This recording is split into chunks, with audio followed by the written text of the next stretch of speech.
Kenapa pesisir itu untuk transportasi ya? Itulah tempat masuknya waktu prajurit dan rombongan Tarumanegara untuk mendarat. Sebenarnya di jantung kota itu ada bangunan candi, tapi udah gimana ya? Sekarang memang ada, tapi udah ditimbun itu loh. Sebenarnya ada dulu itu. Kalau yang saya lihat pada saat itu, ternyata di pesisir kota Tegal, saya nggak tahu ya itu bisa disebut sebagai pelabuhan yang besar atau seperti apa, tapi yang saya lihat aktivitasnya itu banyak. Apalagi yang menarik yang Alif lihat di kota itu.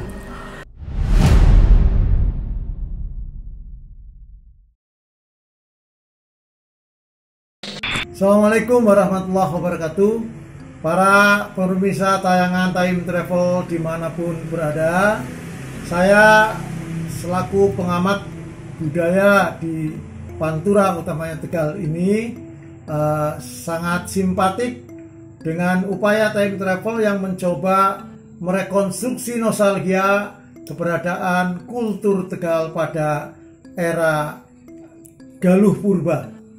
Satu hal yang menarik diungkap adalah persoalan geospiritualnya, sehingga ini akan memunculkan satu memori kolektif, suasana kelangenan yang bisa membantu generasi muda dalam kerangka pembenahan karakter bangsa, utamanya dalam melaksanakan Undang-Undang Nomor 5 Tahun 2017 tentang pemajuan pembudayaan, di mana unsur lokalitas menjadi primadonanya.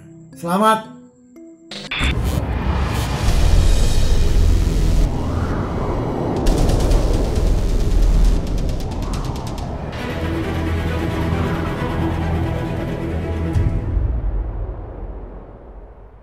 Assalamualaikum warahmatullahi wabarakatuh. Waalaikumsalam. Kembali lagi bersama kami di Time Travel.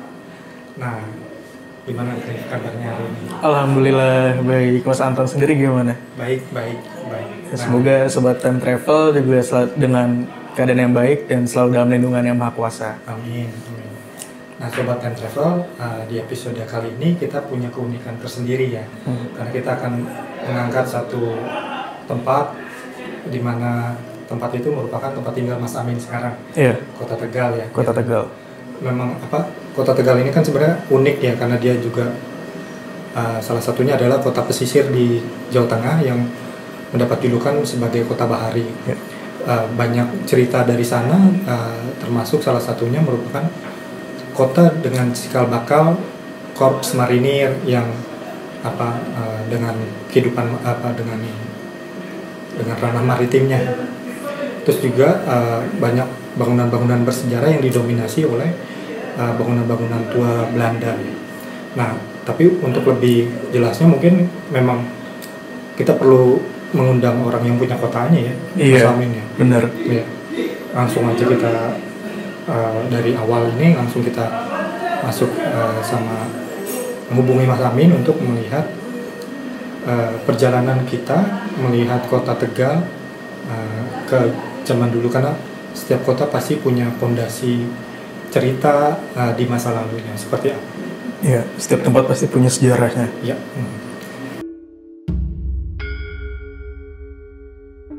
Assalamualaikum sahabat Dendra semula.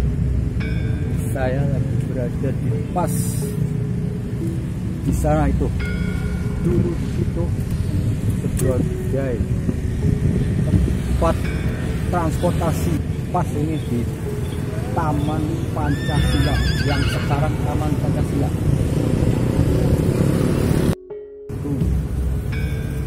Sebelah selatan sana nanti ada tempat pertemuan para kerabat kerajaan. Dahulu itu adalah tempat pertemuan para pejabat tamu undangan pada saat itu. Dan nanti saya akan menggambarkan atau sketsa tempat pertemuan dahulu.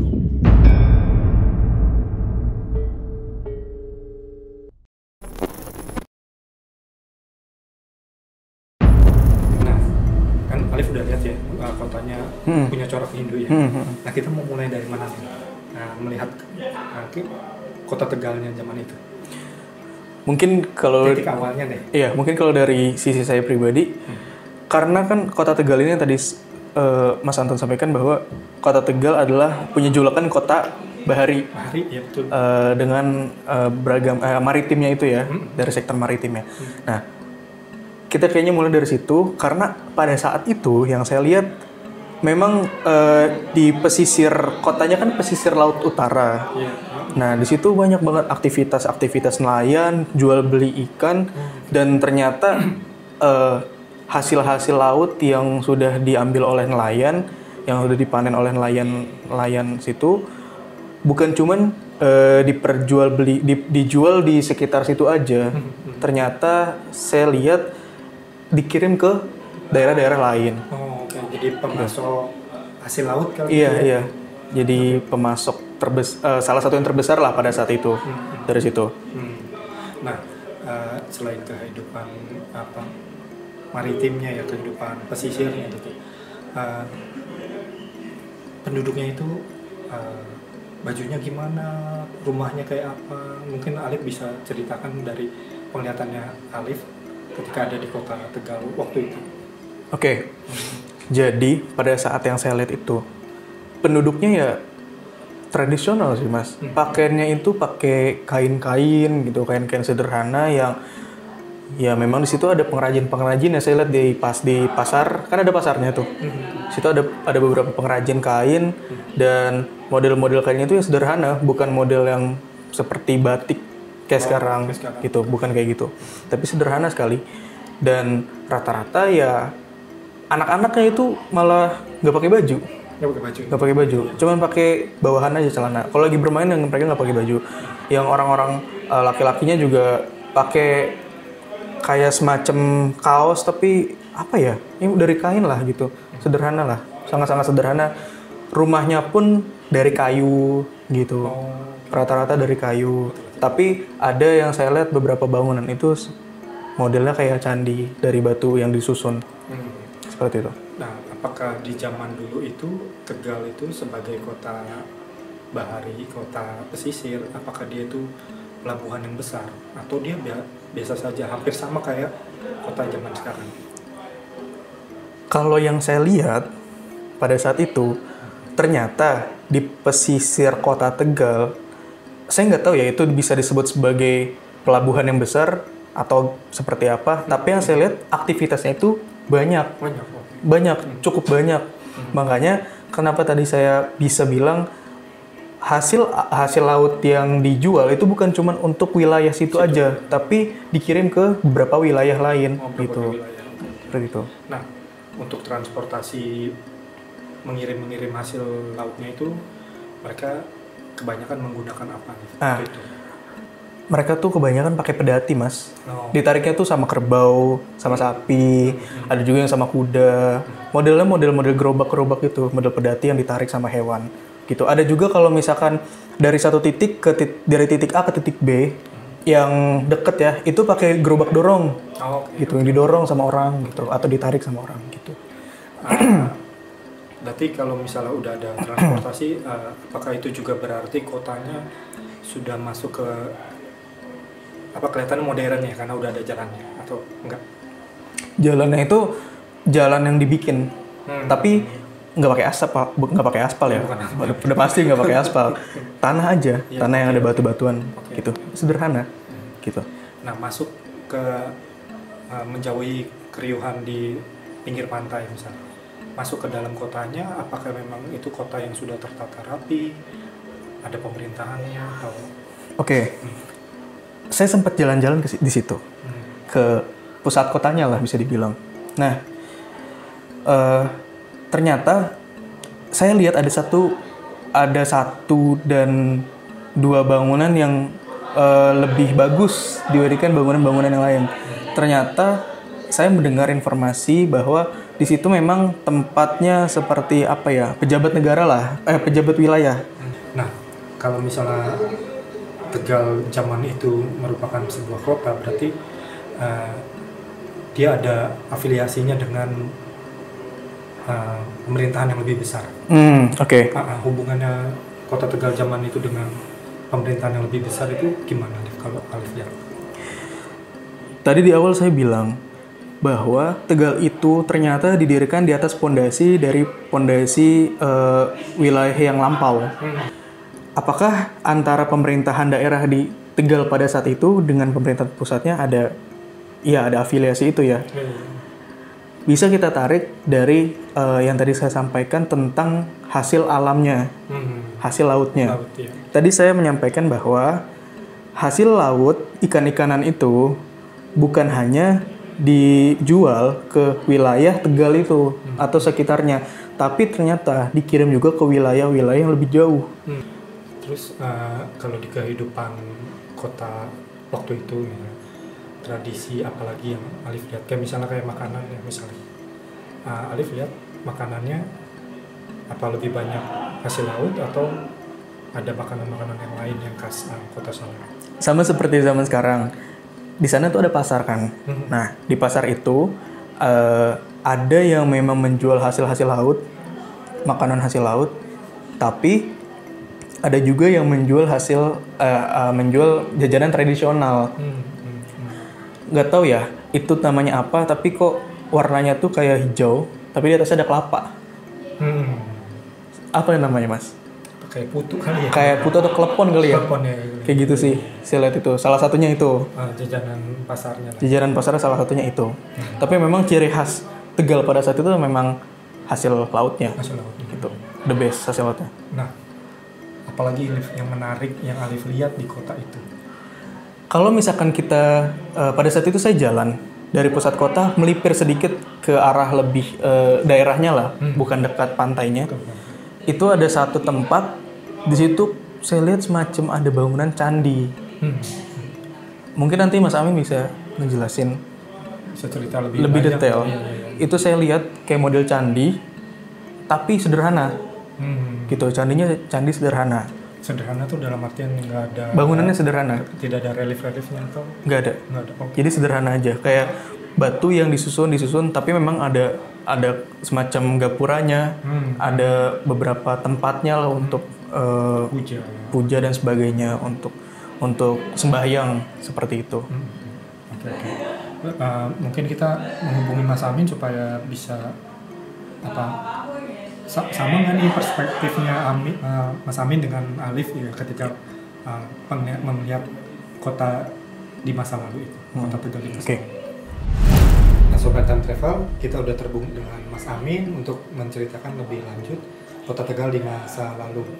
Assalamualaikum Mas Amin. Assalamualaikum Mas Amin. Waalaikumsalam warahmatullahi wabarakatuh, Mas Anton, Mas Alif. Gimana kabarnya? Ya, Mas Anton, Mas Alif. Ya, gimana kabarnya? Alhamdulillah sehat. Syukurlah Mas Amin. Nah, Mas Amin, kan tadi udah cerita-cerita sedikit dengan Alif ya. Nah, kan Mas Amin yang mengenal baik kota Tegal ya, karena Mas Amin yang tinggal di sana nih. Apa yang menarik Mas untuk diceritain? Yang menarik ya Mas Anton ya Mas Alif ya. Yo, jadi kota Tegal itu memang laut ya, jadi terkenal dengan pesisirnya ya, sama daratannya juga bagus ya, banyak pohon-pohon gede, ya pohon-pohon gede ya, kayak banyak ada pohon jatinya juga ada sih. Nah, yang lebih menariknya lagi tuh ada peninggalan tapi udah ketimbun itu loh. Jadi yang Amin tahu sebenarnya itu yang sekarang itu kota Tegal sekarang itu sebenarnya ada kotanya itu loh. Ada kotanya, ada alun-alunnya, ada bentuk pasarnya itu peninggalan yang menarik itu sebenarnya di masa itu. Tuh. Nah, tadi Mas Alif, Mas Anton. Oke. Tadi Alif kan sempat menyebutkan ada candi, Mas. Apa yang bisa diceritain dari itu, Mas? Nah, sebenarnya di jantung kota itu ada bangunan candi, tapi udah gimana ya, sekarang memang ada tapi udah ditimbun itu loh. Sebenarnya ada dulu itu namanya Candi Mentaragen itu loh. Mantaragen apa Mentaragen saat ini tuh. Nah, Tuh itu candi. Nah, fungsi gimana? candi pada saat itu apa, Mas? Pada zaman itu fungsi candinya apa? Sebagai apa? Jadi fungsi candinya itu sebenarnya untuk kayak apa ya? Kayak untuk sholat apa ya? Sembahyang. Kayak taruh sesaji, kayak sesaji kayak gitu loh, Mas Ali. Sebenarnya itu yang Amin tahu itu. Kata orang di situ juga Amin sempat tanya ya. Itu sebenarnya untuk apa ya? Itu dulu dari itu untuk sembahyang gitu, Mas Ali. Oke. Nah, Mas Amin, apakah kehidupan Tegal di masa itu banyak berbeda dengan kehidupan sekarang, Mas? Banyak sekali, Mas Anton. Banyak banget. Tegal dulu itu khasnya petani, itu sebenarnya subur pertanian di Tegal itu loh. Nah, baju-bajunya khasnya juga ya baju khas kota Tegal ya dulu itu loh. Sebelum jadi kota, ya banyak anak-anak yang pakai cuma kayak celana, pakai lipat-lipat kayak gitu, kain, ada yang pakai sarung.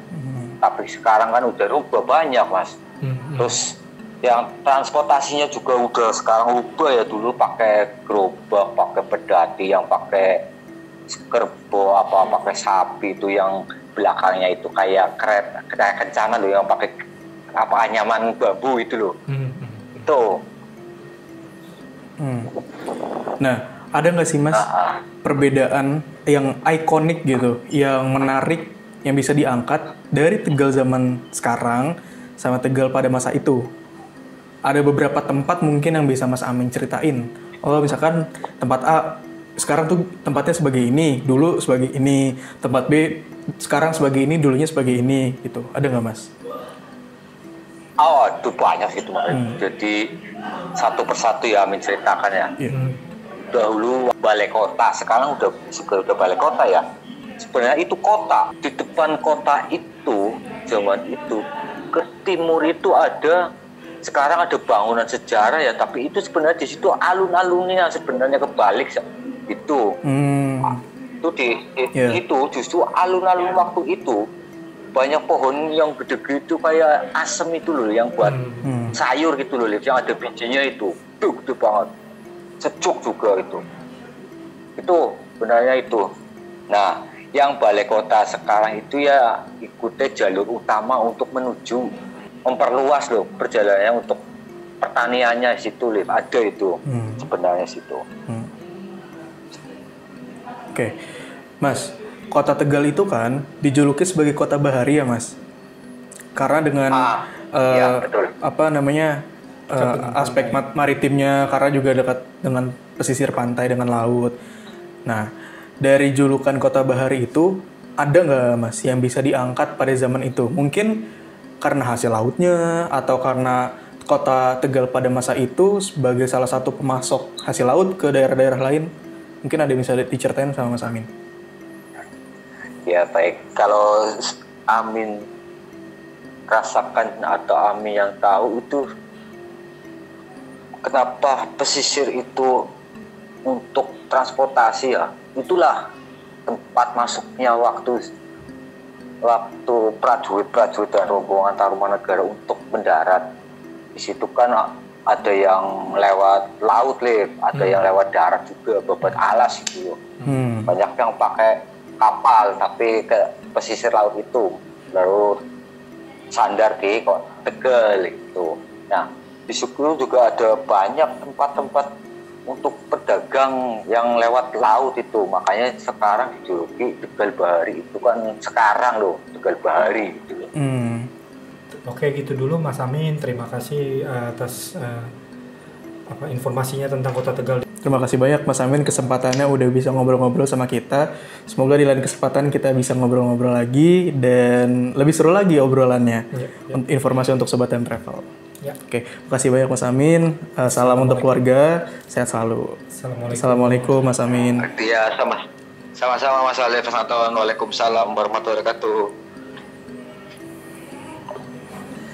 Nah, Sobat Time Travel, sekian cerita dari Kota Tegal, kota kelahiran Mas Amin, tempat tinggal beliau juga di sana. Semoga tayangan ini bermanfaat. Tetap dukung channel kami dengan menonton terus tayangan-tayangan kami, di subscribe channel kami, masukkan kritik dan saran di kolom komen, dan bagikan jika tayangan kami ini bermanfaat kepada banyak orang. Sampai di sini dulu perjumpaan kita kali ini. Wassalamualaikum warahmatullahi wabarakatuh.